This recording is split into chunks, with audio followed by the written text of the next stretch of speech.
if you check those payments, I'm pretty sure they go directly to her account. She has a criminal record. No, the remittances are what they probably withheld from your tax returns. I haven't received an income tax until the age of because they're 26. like, hey, you owe this money, and so like every time you file your income tax, they're like, okay, there you go. Yeah. So it gets credited, and the balance is going down. As far as I'm tracking, I've paid off everything and I've collected income taxes after. Now I'm gonna have to sue her or report her to some type of higher authority because I am not disabled. I have not collected this money, and I've paid the money that I don't even know why I paid it, because I was a kid, guilt, whatever it was. But then I've been collecting a steady income tax afterwards, so that would show me or indicate that that debt was paid. This is over 10 years later. That's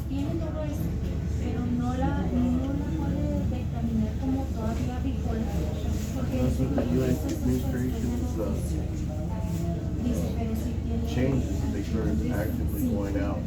Going after. So what does that mean for me? So how was it not an overpayment before, right? When y'all stopped taking taxes or stopped collecting, and now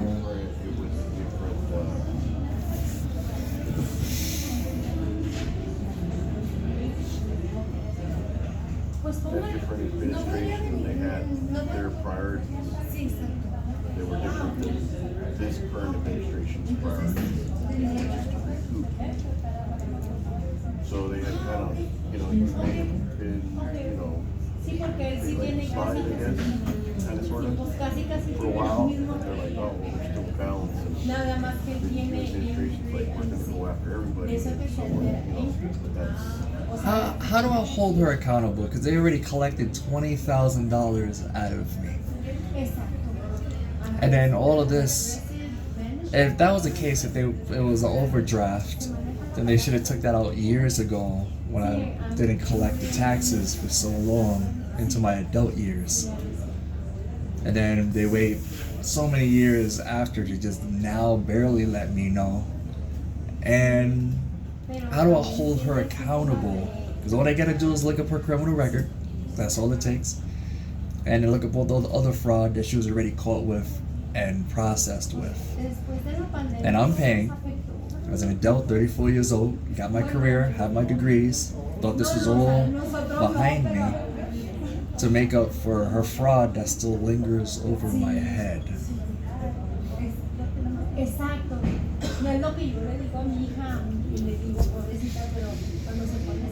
So what would be the next steps I would take from here instead of being prosecuted for something that I have no part of? I can't be disabled if I have 3 degrees going on my 4th. Also a veteran. I'm not mentally incompetent.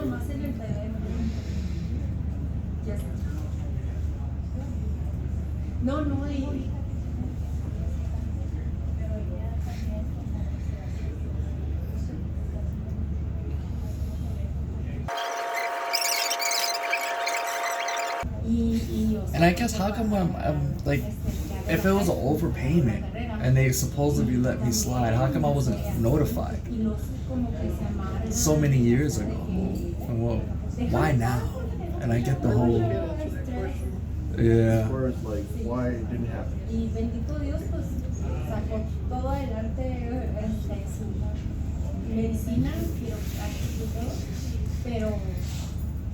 And would I be able to get a printout of that? Because if I don't know where I'm gonna have to take this, I don't know the step forward to go from here. I know that I'm not gonna be responsible for that.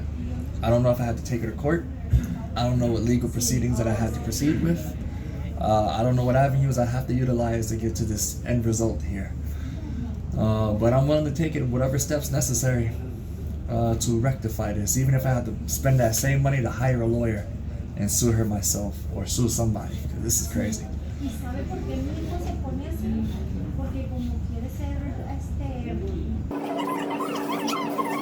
I also got this form in the mail. Filled it out to the best of my ability. I don't know how this even pertains to. I spoke to them on the phone to call to get some type of clarity on this, and they said they'd give me. You've already filled out the form.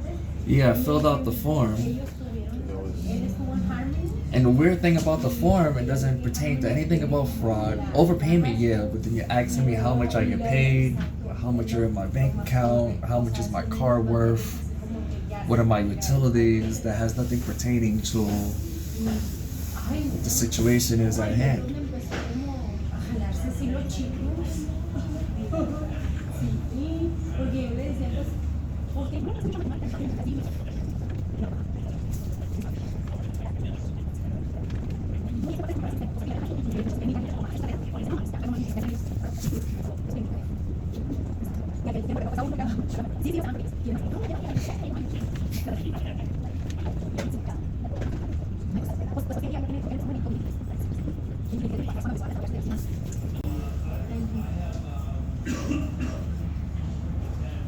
did you authorize the custodian of records at a financial institution to disclose to Social Security, the Social Security Administration, any records about your finances or business?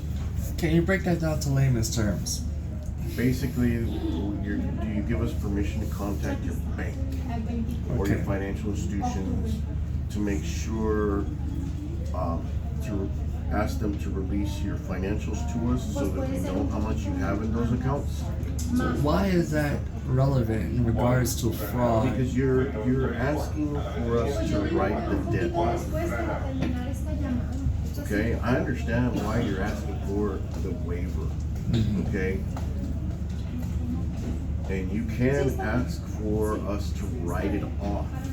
Okay, however, the tolerances for a waiver is like if the amount is $2,000 or less, it wasn't your fault, and if paying it would be unfair for some reason, and or if paying the money back would cause you financial hardship that you would not be able to meet your basic living expenses, you know, rent, utilities, food, those types of things. So I'm a little curious, right? So the debt will stay if I'm living within my means. The only way you would clear the debt if I have a deficit in finances, like if I'm going through debt and We're not property. saying, but it's asking on this form if you authorize it. So I'm a little concerned. This is where it concerns me at, right? Because I do work a federal job. You know, I've done a lot in my life to get to the point where I'm at.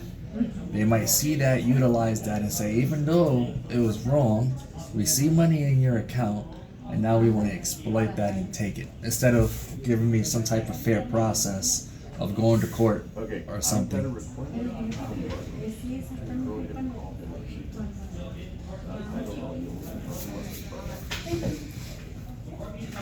So I don't want my wages to be garnered or Yes. garnished, and I would rather go to some type of fairness of this, like a lawyer, a higher up, a fraud investigator, shoot, private investigation, internal investigation, something in that term, because they don't even associate with each other. It's like, hey, somebody did fraud, but let's look into your account to see if you're going through something. And if you're not going through something, we're just going to take the money anyway to justify it. They don't really completely associate to each other from my perspective. Fraud, many years ago, my current situation. And here's another thing. It's like when you found out I that canceled it when I was 18. You canceled it, but you didn't file a report of Social Security fraud with the Social Security's Office of Inspector General. I was 18, an adolescent, still developing into this world. I don't even know what I didn't know what SSI was until I started working my first job. So SSI is actually money that comes out of the U.S. economy. Yeah. I'm tracking now as an adult. I didn't know that as a kid. And then when they gave me the dilemma, turn your aunt in, the only one that's known as your mom, or pay the debt, you know, my mom was dead. You know, so she was my mom, made me feel guilty. Don't turn me in. Pay the debt, fine. I paid the debt from 18 to 26 when I joined the military. When I joined the military, that was the first time I actually got an income tax. So that debt was cleared. I've been paying it, consistently, consecutively. And then years later, now there's an overdraft where that should have been brought to my attention prior. And then I paid a debt that wasn't even my fault for fraud. And she has a criminal background and a criminal record about this same type of thing. All you have to do is look up her name, and she's already been locked up for things like this. I have a clean record. Nothing on my record. Speeding ticket, maybe. Moving violation. Okay. So I need something to be done. Okay, so the reason they gave you this form, this and to fill out and complete, is so that it stops the recovery effort. Okay. Okay? So it needs to be completed and submitted so that way we can stop trying to go after you for the $3,000 and look into this. Okay. Okay? So that's why this form has to be completed. That's why they gave you the form. Okay? Okay. You've paid, yes, I see remittances, okay? Balance is significantly less than the $20,000 they originally came after you for. Okay? How much was the balance? I want to make sure I'm taking notes, because they told me 20,000 when I was 18. That was a number that really stuck out to me for all these years. So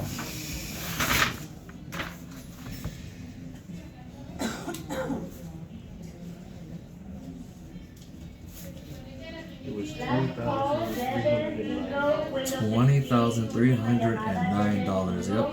Okay, sounds about right. Okay, that's, and like I said, they have been offsetting, collecting income tax returns and all that, and the balance has been going down, and there's now just that $3,900 that's left, okay? So that's why you want to fill this out, so that you stop trying to go after that and take it from you. If I fill that out, will they have access to garnish my wages? No, they have to make a determination. You're putting on here, and I read, okay, that your aunt adopted you because you're not attached.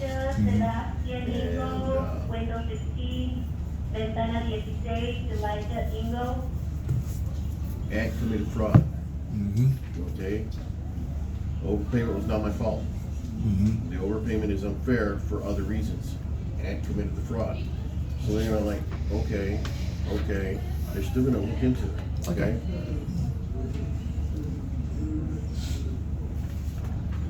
And it's not like, even if they deny the waiver and say you have to pay it back, as long as you can make a repayment arrangement with Social Security. Who do I have to sue? Because I shouldn't have to pay something back but that's I'm in just fraud. saying, worst case scenario, if you have to pay it back, you have 12 to 60 months to pay the money back. Right. Without accruing any interest, and as long as you're making monthly payments, you're not late, they're not gonna garnish your wages, they're not gonna garnish your income tax returns, anything like that. Yeah. It's when you're late or you don't, then that happens, okay? Now, you really would have to, if we think about it, is make a report to the Office of Inspector General for the Social Security Administration. Okay, would I be able to get access to his information, or? Yeah, you can go to Social Security's website, www.socialsecurity.gov. And then in the search field, you can put OIG, and it'll take you to the webpage where you can make an online report. Okay. Okay, where you can make the report and you can tell your side of the story. Okay, now there are, when it comes to the Office of Inspector General, they do look at cases, but they have a tolerance that they look at to determine whether or not they want to pursue the case and actually prosecute. Okay. Okay? But yes, you can do that, but you wanna go ahead and request, you wanna turn in this waiver form completed, so that we can stop the recovery effort and not try to go after you for the $3,900 balance that's left. Okay, so would I be able to come here to check on the pending case, or somebody? Would I be issued somebody, a counsel, or somebody I could talk to directly? If the Office of Inspector General is gonna pick up the case and they wanna pursue it, okay, the representative from the Inspector General's office can contact you and give you their contact information. Okay. All right. So, Inspector of Attorney General, is The that? Inspector General for Social Security. Okay. Go to the website. Okay. So, when they do that, let's say if they don't take the case, essentially what I'm hearing is I'll still have to pay, right? I didn't say that. But if they don't take the case, If they don't take a case, they just don't take a case. It may not be in Social Security's best interest to prosecute.